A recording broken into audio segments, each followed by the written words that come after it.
What is happening? I can't believe this. I can't believe it. Buhari Asorock's non-essential staff evacuated to London. Why? Was what we heard concerning US that came to evacuate their non-essential staff in Nigeria based on the terror attack. A warning. Well, let's get into the details. In his chaotic moment at the dispatch box in the British House of Commons on January 31st, 2022, Sir Keir Starmer, leader of the Labour Party since 2020, gave the then British Prime Minister Boris Johnson a full dressing down. It was a remarkable speech. Johnson is a man without shame, damaging everyone and everything around him along the way, Sir Starmer said. What was Boris Johnson's crime?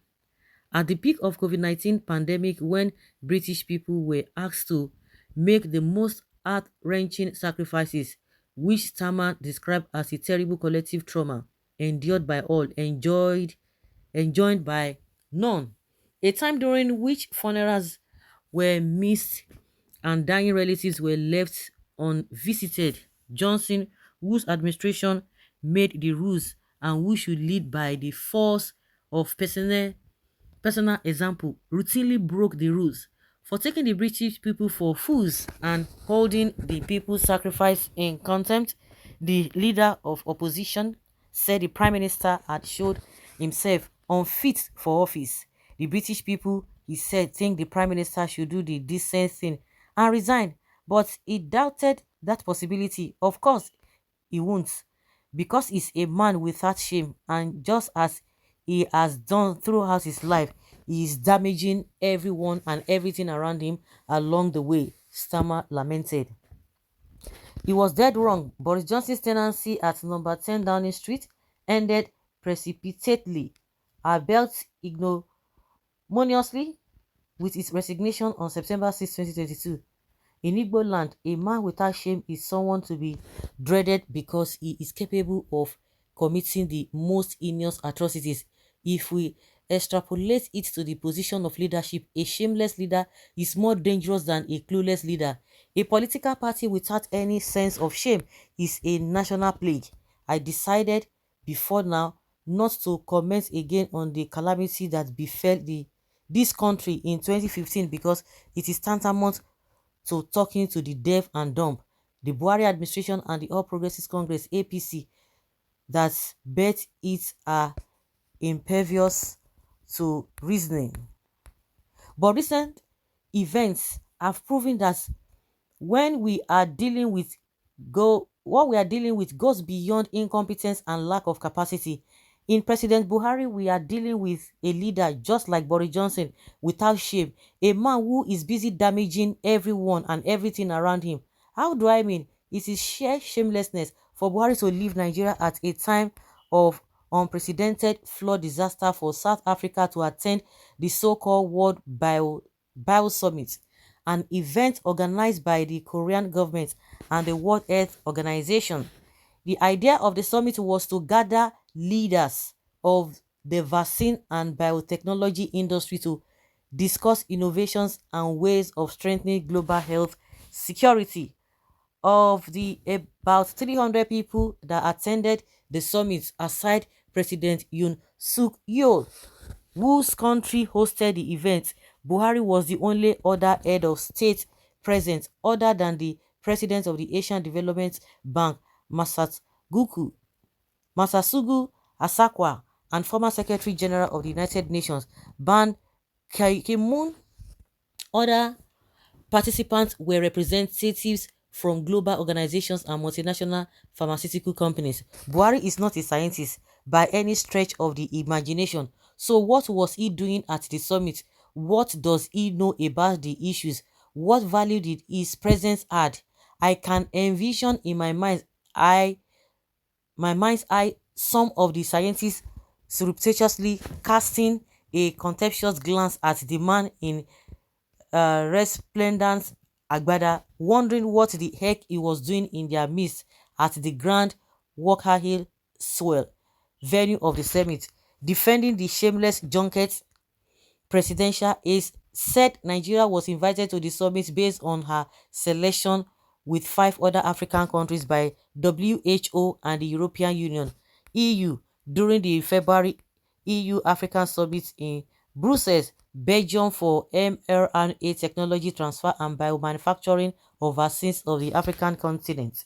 And so, must President Buhari attend? Couldn't any of the chief executives of the Nigerian pharmaceutical companies, the Director General of NAFDAC, or at most the Minister of Health, people who have a good grasp of the issues, represent Nigeria? Why didn't the presidents of the other 5 African countries attend? The fact that Buhari attended summit themed the future of vaccine and biohealth, where his presence added no value whatsoever, underscores how hopelessly idle he is in Asorock. But more appalling is the fact that as at the time he embarked on that trip, floods have killed at least 603 people across Nigeria, leaving 2,407 injured, with 1.3 billion others displaced from their communities. These frightening statistics were released by no less a person than the Minister of Humanitarian Affairs, Disaster Management and Social Development, Sadiya Umar Farouk, who also revealed that about 82,053 houses had been totally destroyed, 121,318 others significantly damaged, while 32,227 hectares of land were completely washed away. 108,392 hectares have been severely affected. In all, well over 2.5 million persons have been adversely impacted by the floods. In Bayelsa, the worst hit state, 300 communities and villages in 7 out of the 8 local governments were totally or partially submerged, and 700,000 persons displaced as at the time Buhari jetted out. The 2 major entry points into the state by road from Delta and River State were impassable, as water had washed off most parts of the road. Yet Buhari neither deemed it necessary to visit any of the states nor address the nation as any president what his sort should or would have done in such circumstance. In fact, even if the president was on a trip abroad, such a natural disaster could have forced him back home. But in Buhari's case, the reverse is the case. Truth be told, Nigeria have cut this president too much slack. Yes, Buhari, who could not even condole with Nigerians, was quick to extend his heartfelt condolences to the president, Yoon Suk Yeol, the government and people of the Republic of South Korea, as well as families of victims of last Saturday's stampede at a Itaewon district of Seoul, in which at least 150 people were killed. His condolence message came just as a day after the tragic incident. On Monday, Buhari dispatched yet another heartfelt condolence message to the government and people of India, following reports that at least 141 people had died after a British-era bridge collapsed on Sunday evening. As I write, Buhari is in London on medical tourism. This is coming on the heels of the terror alert issued by the United States, United Kingdom and other foreign missions last week. The countries did not even only stop at issuing the threat advisories, they took the very telling step of evacuating their non-essential staff and their family members from Abuja, Nigeria's seat of power. The Buhari government has been huffing and puffing ever since, taking umbrage at the countries that warned their nationals of an imminent terror attack in Abuja. Yet, after all the braggadocio, he hopped into one of the many presidential jets and headed London for a routine medical checkup. Asorock's said he is expected back in the country in the second week of November. As if Nigerians care. Could it be that, appreciating the fact that he has become a non-essential staff at Asorock, Buhari indeed the British call to return to his second home, London, until things cool off, since his other family members are already in Dubai, United Arab Emirates. It is sad that the irony of this trip at a time other countries are asking their non-essential staff to quit Nigeria is also on Buhari. That is the hallmark of shameless leadership. Low bad son. Ah, ẹ̀yin tún ń kọrin o. Can you imagine? Yet some senseless humans are clamoring for Tinubu to continue from where he will stop. God forbid. Who did Nigeria offend to bring this course on shameless leadership?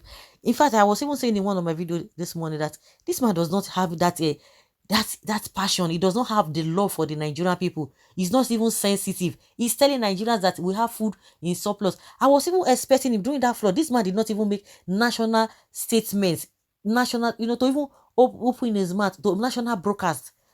He doesn't. At times I always ask that, what does this man go and do in all those conferences and what have you? What has he brought? What has the effect, positive effect of all those meetings he attends abroad? Nothing. We can't see anything. What will he contribute? And this writer has really, defined this and say it the way it ought to be. You can imagine. Yeah, Asorock's non-essential staff evacuated to London. Instead, don't go London, and that is what it means. It means invariably. So, guys, leave your comment down there below and let us have your take. Thank you.